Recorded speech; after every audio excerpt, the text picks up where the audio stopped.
狼提这帮之时，便立下了规矩：我们虽为马贼，不抢穷困，不抢贫民，不抢弱者。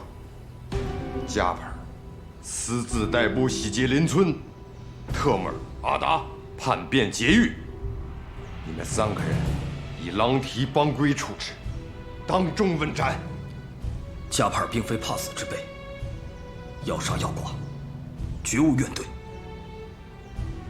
但是我这2个部下，阿达、特姆尔，他们是狼提帮最英勇的战士。望狼王念其初犯，放他们一条生路。三当家，不用为我们求情，既然做了，就不后悔。加帕尔私自率部去抢劫像月泉村一样穷苦的百姓，你们只是玷污了捐毒的血统。待将来复国大业有成，这会是耻辱的一笔。狼王，你还在做复国梦呢？什么意思？20年的劫掠生涯，你还没意识到吗？我们早就是彻头彻尾的马贼了。哎呀，就是。放下你高贵的王室身段，认清现实吧。你睁眼看看这里的人，他们早已受尽苦难，为的是吃饱穿暖活下去，并不是什么复国。放屁！我当马贼就是为了复国2字。男子汉顶天立地，岂能只为温饱而苟活？那同蝼蚁草芥有何区别？大家放心，总有一日我会重建捐都，会让大家过上安稳富足的日子。说的对，就是。你这般自甘堕落，不配当我们捐都人。秃鹫听令，在。拖出去，斩了他们3个的脑袋。狼王还起息怒，看待加帕尔过去的功劳和苦劳，饶他们一命吧。秃鹫，连你也想违抗我的命令？不敢。动手！住手！艾利希尔，这是我们狼提帮中之事，若你要劝我，大可不必。狼王，我就问你一个问题：当初为何从捐毒废墟中把这些人救出来？他们都是我捐毒族人，我不能见死不救。救出族人是为了让他们活下去，可现在呢，你却想要他们的性命。我不是没有给过他们机会。加帕尔固然有错，但罪不至死。他跟你一样，所做一切都是为了捐毒族民。家不可一日无归，国不可一日无虑。倘若我今日放过他们3个，他日我还有何立场统领狼提帮复兴捐毒国呢？中原有句话，道不同，各从其志。人的想法是会改变的。当初和你一心的那个人，现在也许找到了新的志向，倒不如你放他们离开这儿，让留在你身边的人心甘情愿。你起来吧。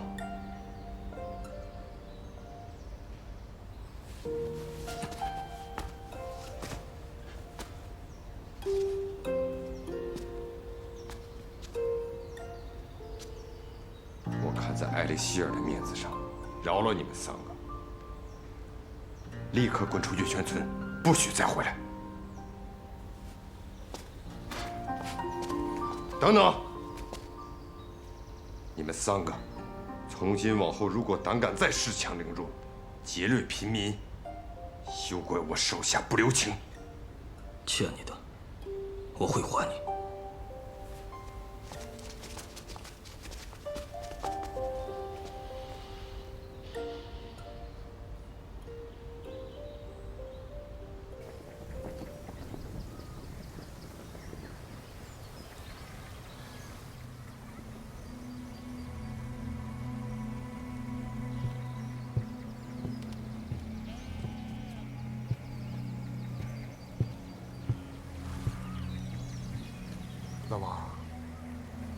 我知道你心里不痛快，你要是愿意的话，我陪你说说话。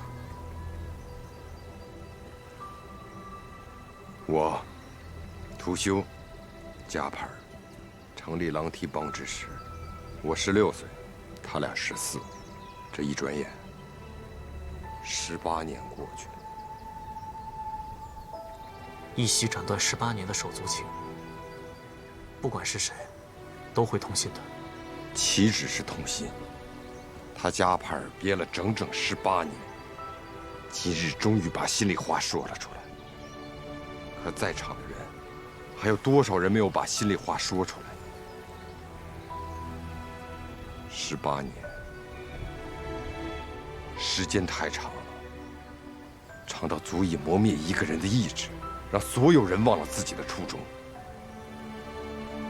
复国真的那么重要吗？连你也怀疑我？我只是觉得，你好不容易把他们救回来，给他们安了家，为什么不能让他们平平安安的过上普通人的生活？你根本不明白，当时你被岳少成掳走时还是个婴儿，那时的捐毒昌盛一时，被人们称作沙漠中的奇迹。如果你有幸亲眼看见的话，也会和我一样，绝不甘心让他被世人所遗忘，紧紧埋在这黄沙之下。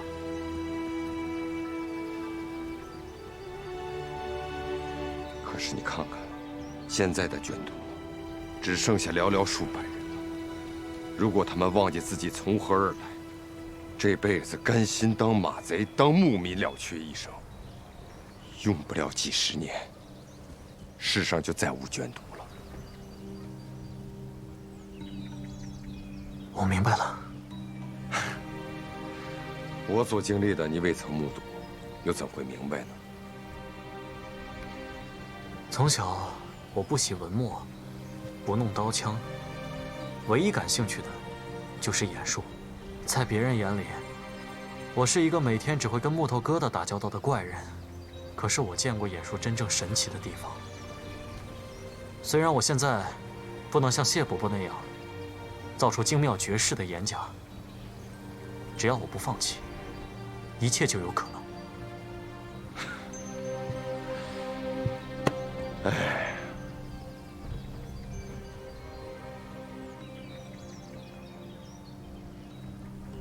老王啊，我能不能问你一个问题啊？说呀，咱们兄弟两个不必扭扭捏捏的。你的左臂是怎么断掉的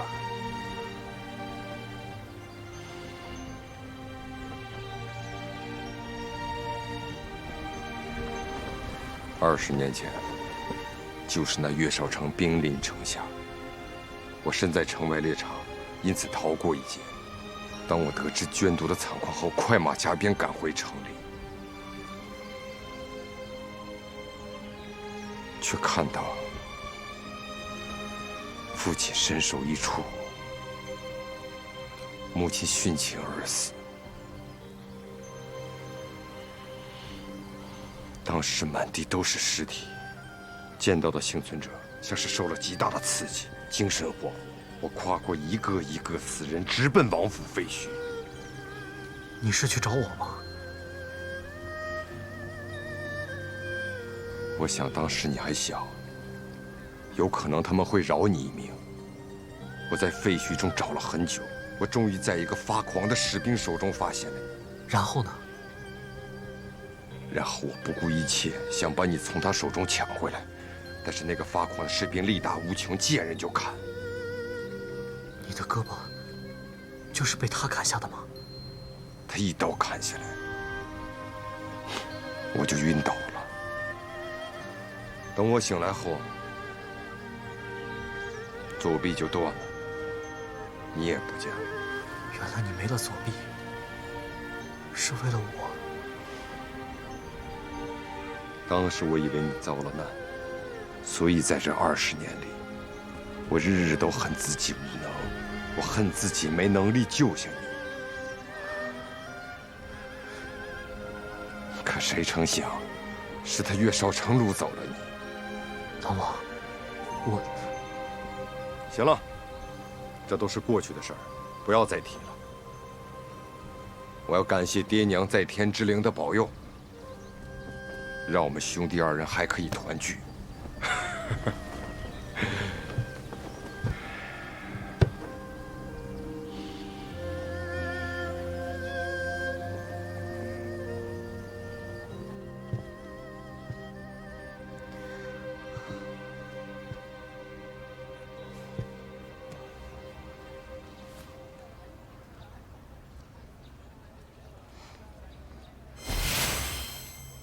文人宇，你主动找我，是打算告诉我了吗？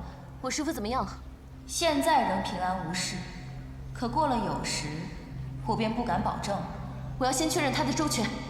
文人宇，我没有时间陪你耗，你师父的命留是不留，自己看着办。我说了，我要先确认他的周全。灵真祭司，你若现在关了水镜，便别想从我口中得到你想要的消息。我的意思是，我们见面。怎么，想跟我谈条件？你们行事诡异，视人命如草芥，我信不过。你打算如何见面？捐毒遗址西侧的枯树林，你把我师父带来，见到师父，我便告诉你他们的下落。小丫头，希望你别耍花样，否则你和你师父都要死在我手里。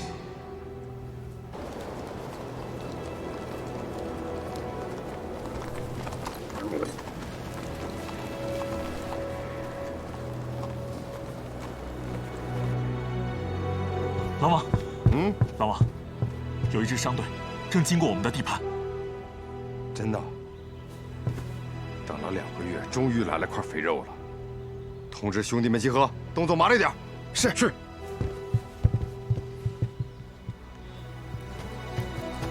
狼王，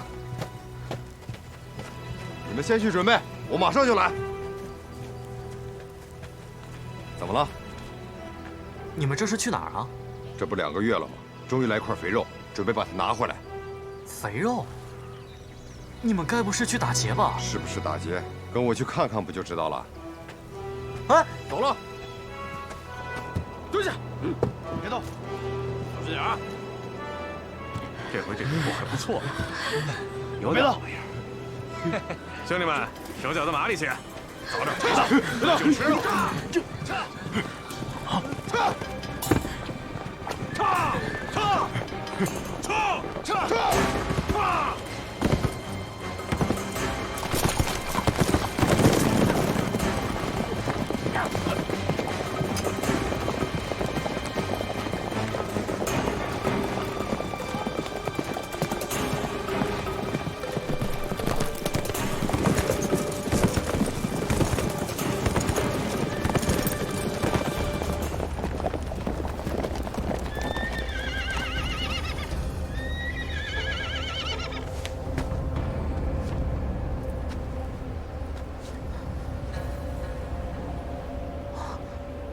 韩古力，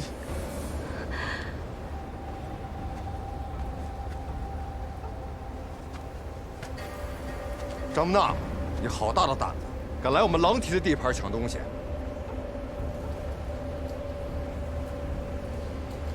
我以为又来了块肥肉呢，谁想着来了一群饿得嗷嗷叫的狼崽子！睁开你们的狗眼，看清楚了，你们脚下踩的是狼蹄的地盘，别坏了规矩。笑话，我们是马贼，讲个屁的规矩！谁先抢到就是谁的。好啊，那我就替你爹娘好好教教你。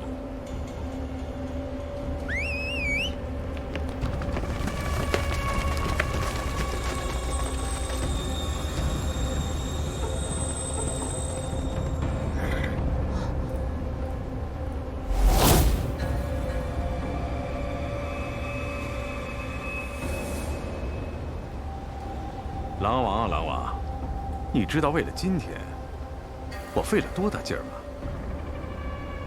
你也不动脑子想想，这些商队为了避开你，不惜远绕屠庐山而行，可今日为什么要出现在你狼蹄的地盘上？你什么意思？我费了很大的劲儿，把屠庐山谷的路给堵了，逼他们走你的地盘上，设好了陷阱等你钻啊！卑鄙小人！马贼嘛，那又怎样？从今天开始，西域沙漠上不再有你们狼蹄，只有我们鹰骑。放箭！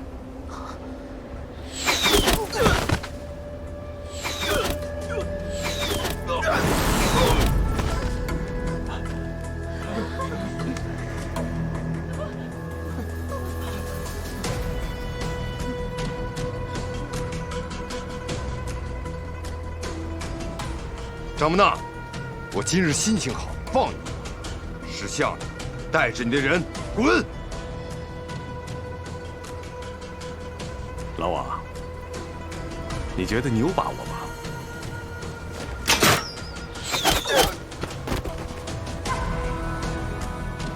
张木纳，如果你再不走，就像你说的，从此西域大漠，只有我们狼蹄，没有你们鹰骑。算你狠！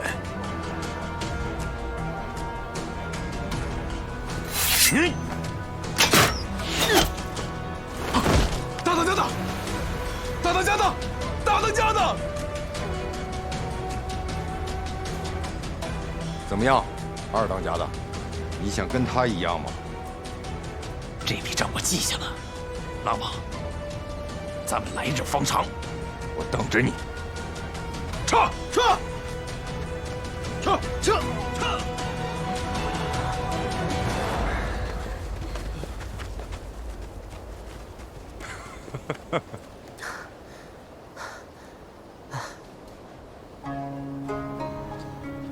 来，干了！干！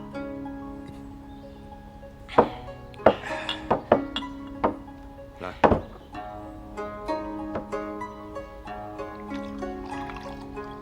加盘儿，这次多亏了你。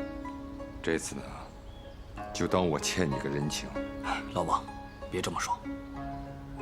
记得我以前跟你说过吗？我还欠你条命。无论怎么说，都是当哥的亏欠你。既然是兄弟，还有什么事情是过不去的？来，干！对了，韩古丽，这次怎么没有碰见阿里木老爹？哦，阿里木老爹得了风寒，所以这次买卖也没有参加。我们选错了路，也不知道为什么就遇上了鹰骑。不知道为什么遇上鹰骑，啊？要不是鹰骑把所有的路都堵上了，你几个月没来我们狼蹄地盘了。这次是看在我弟弟的面子上，如果下次，狼王特地赶过来，不是为了打劫，而是为了从鹰骑手里面救人的。啊？哦，早听说过西域狼王慷慨仗义、劫富济贫。哦，不对，应该是路见不平拔刀相助。今日一见，果然名不虚传。我这次呢来西域，就是为助狼蹄改头换面。从今天开始，狼蹄不再劫掠，而是改成护送商队营生。等，埃利希尔殿下，你的意思是说，我们狼蹄从今往后，不再掠夺商旅，还是去保护商旅？对，没错。哎，你说清楚点，我没明白什么意思。老王，中原人有句话，树挪死，人挪活。如果遇到问题还不变通的话，就只有死路一条了。哎，你看啊，我也知道，这个当马贼不是正经营生。我自己一个人怎么都好说，可月泉村这么多老弱妇孺，如果断了这个营生，那粮食怎么解决啊？老王，若是当马贼行得通的话，你和加帕尔还会有矛盾吗？这不是一回事儿。西域马贼帮派众多，正是因为帮派多，所以过往的商旅越来越少。现在还能为继，可再过个3、5年呢？狼蹄在西域赫赫有名，消息传开了，就会有商旅自己找上门来，到时候族人衣食无忧，你们也不用再拼命去夺财了。大王，你若想光明正大的光复捐毒，眼下正是个好机会。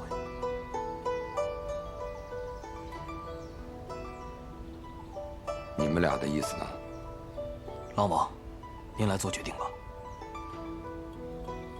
行得通。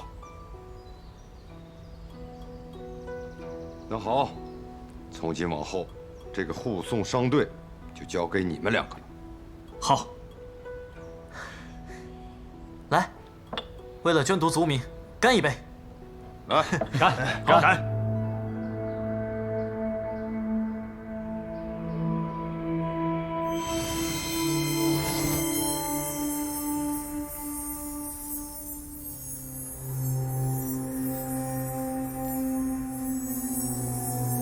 昭明乃是天皇伏羲下令所铸神剑，具大异能，可斩断世间一切的灵力流动。那岂不是能灭尽世间一切法力连结？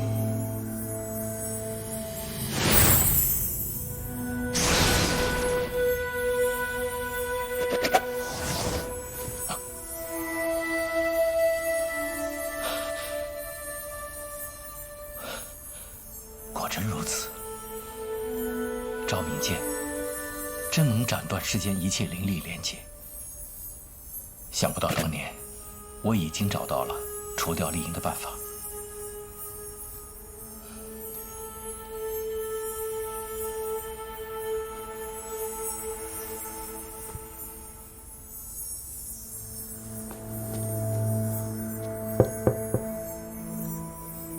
谢伯伯，谢伯伯。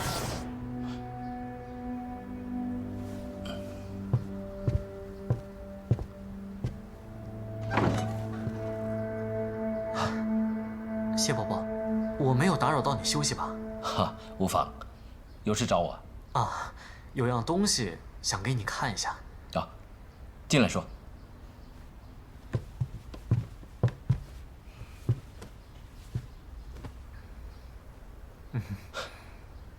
怎么吞吞吐吐的？谢伯伯，你看，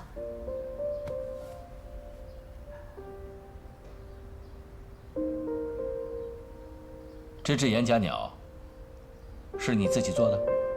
这只岩甲鸟我已经研究了好几年了，我想靠自己努力把它做出来。无疑，我说过，你在演术方面有很高的天分，我相信你一定做得到。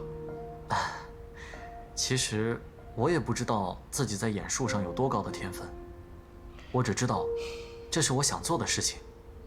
一次两次不行，那我就试很多次；一年两年不行，我就用10年、20年，哪怕是一辈子，我都不会放弃的。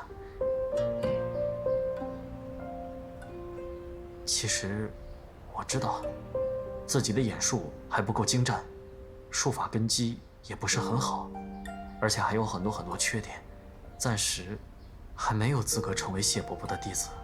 但是谢伯伯，拜你为师是我这一辈子最大的梦想，我是不会放弃的。谢伯伯不收我为徒，肯定是有自己的考虑。只要你知道，我一直在为此事努力就行了。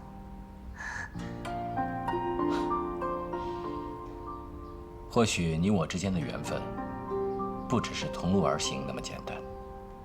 谢伯伯，你因我而成演师，又学了我的演术。你自己也说过，我与你有半世之缘。谢伯伯，你是肯收我为徒了吗？我能不能收你为徒，就要看你自己有没有这个天分了。看我自己。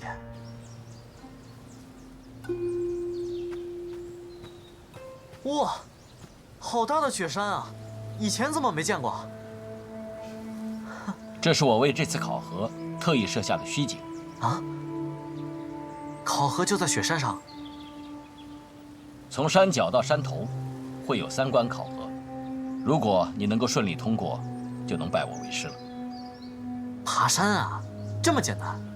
不可掉以轻心。山脚温暖如春，山腰萧瑟如秋，山顶则严寒如冬。考核的难度也会逐步增加。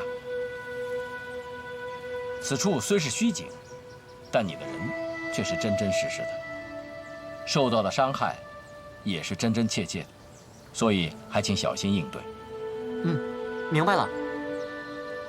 这是关于演师的考核，所以你不能使用与演术无关的武器。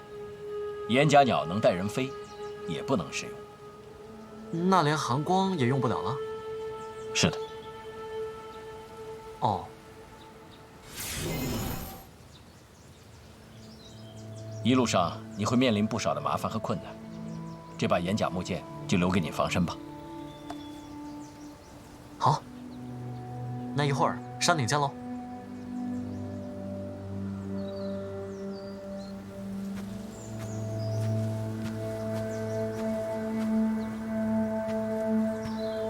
这是哪儿？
不会说话的。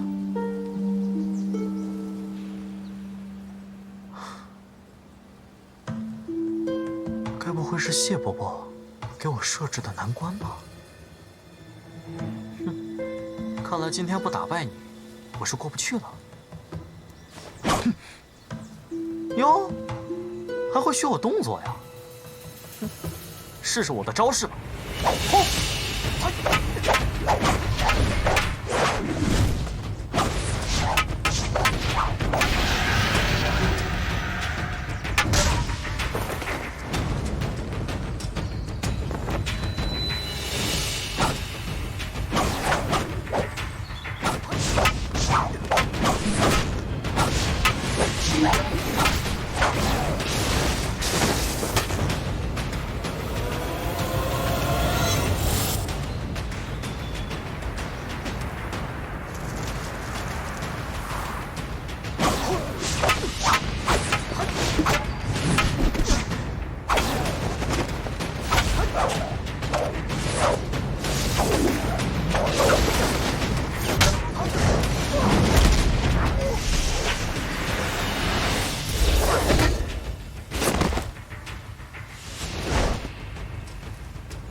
还有结界！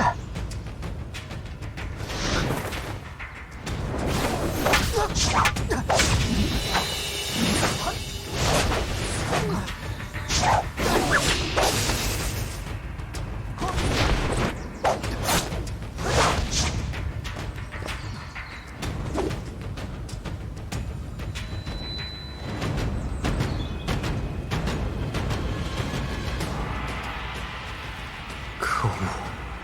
无论出什么招，他都能马上学会。受了伤还不会流血，该怎么打？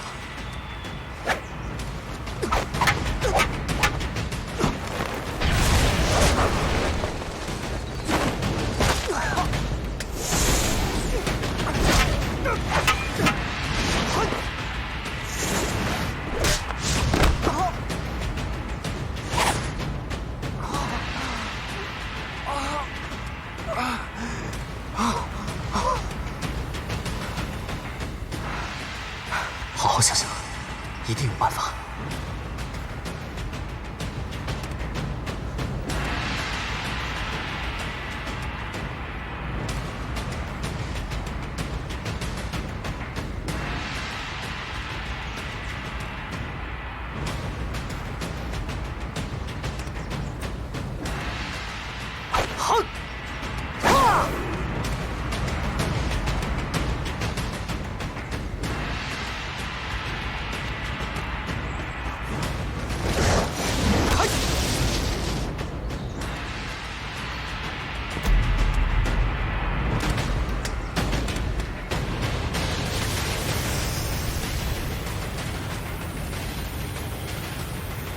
想不到吧？结界啊，是由灵力和磁场编织的一张大网，黑磁石可以干扰磁场，从而破坏灵力流动的稳定性。就算你能模仿我的动作，模仿我的招式，但是你没有我聪明。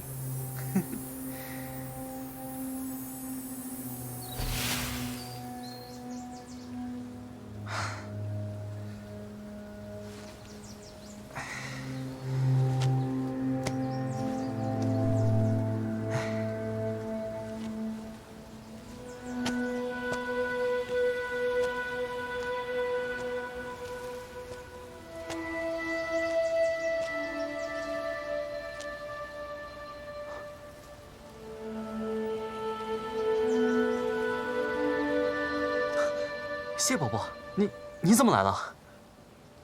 无意，你做得很好。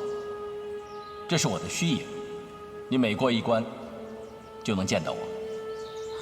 那这么说，我已经过了第一关了。嗯。其实，我刚才耍了滑头。刚才那个跟我长得一模一样的人，论实力的话，我肯定打不过他。这便是过关的原因。啊？演术一途不同于其他法门，再强大的实力，再高深的修为，到头来都只能做辅助。唯有一个智字，才能让人走得更长远。嗯，我明白了。谢伯伯是要告诉我，以暴制暴，最终只会落于下乘。你很聪明，具有成为演师的智慧。下一关更加凶险，多加小心。放心吧，我不会让你失望的。去吧。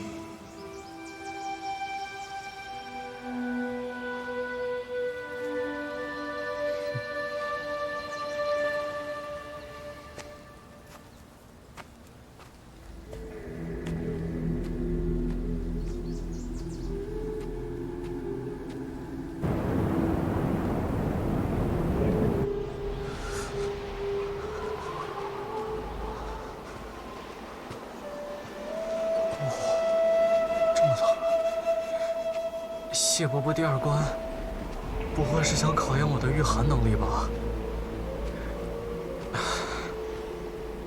要是文人在就好了，他会火术法术，还会点个火取个暖。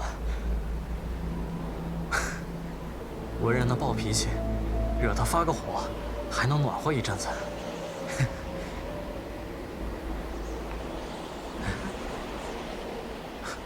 金刚。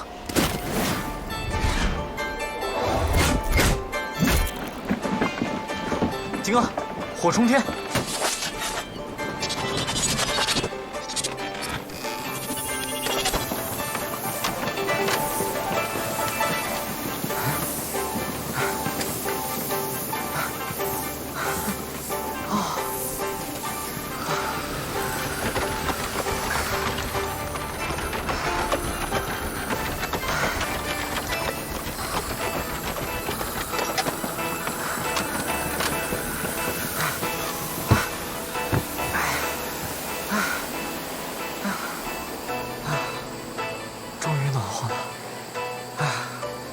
还是我的金刚好，啊！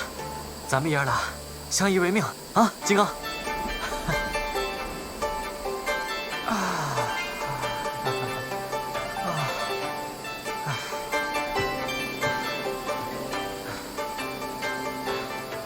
暖和的差不多了，啊！金刚，变！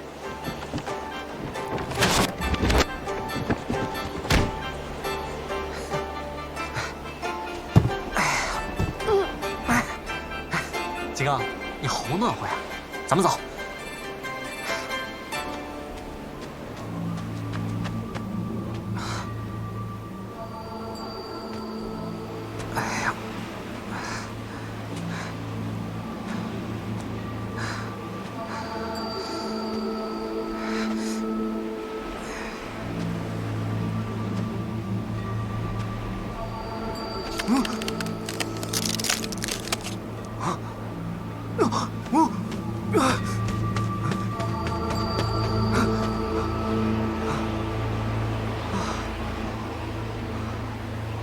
冰层约3寸厚，桥长约6丈，能够承受的重量大概是10斗米，跟我的体重差不多。可如果带上金刚的话，恐怕就过不去了。谢伯伯说过，这雪山是虚构的，可承受的伤害却是真真实实的。如果不带上金刚的话，恐怕咱们爷儿俩以后就再也见不到了。就算金刚放回岩甲包里，也是一样的重量。金刚，再试一次。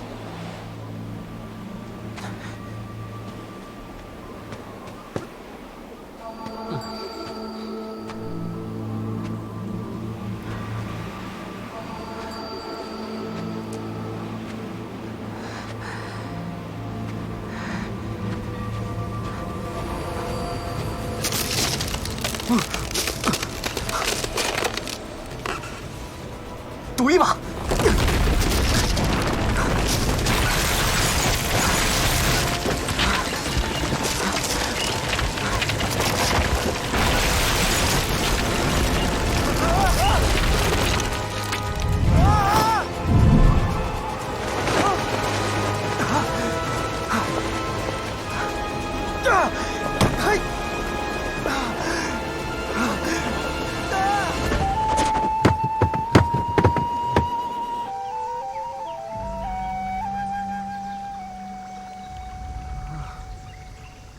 谢伯伯，你醒了？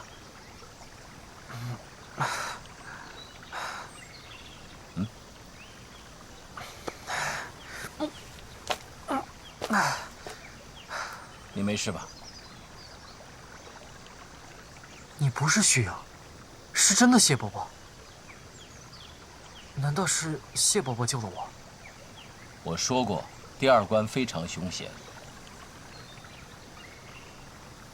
可是我失败了。谁说你失败了？可是我从冰桥上掉下来了，虽然大难不死，但是也没登上山顶啊。我何时说过要登上山顶才算过关？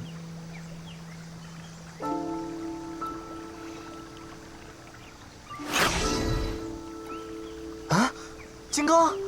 啊，谢伯伯，谢谢你。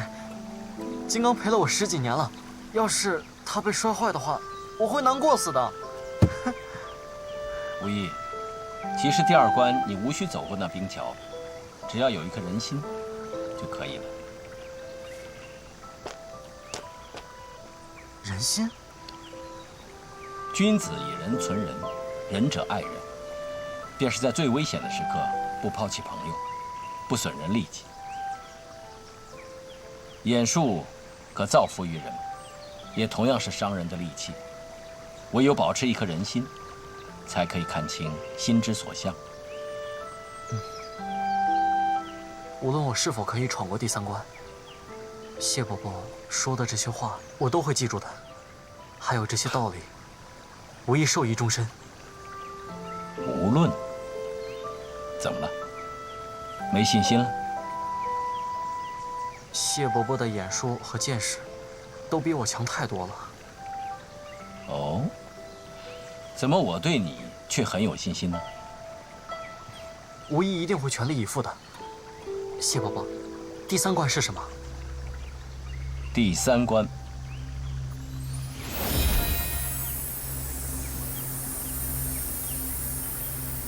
你进去看看，不就知道了？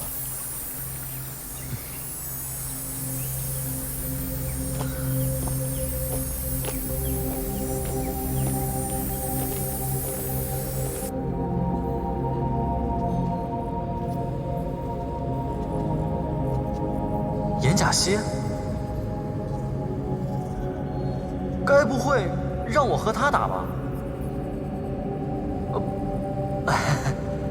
不好吧？你说万一我出手过猛，把他打坏了，那不是对你不敬吗？你是怕把他打坏呢，还是怕打不过他？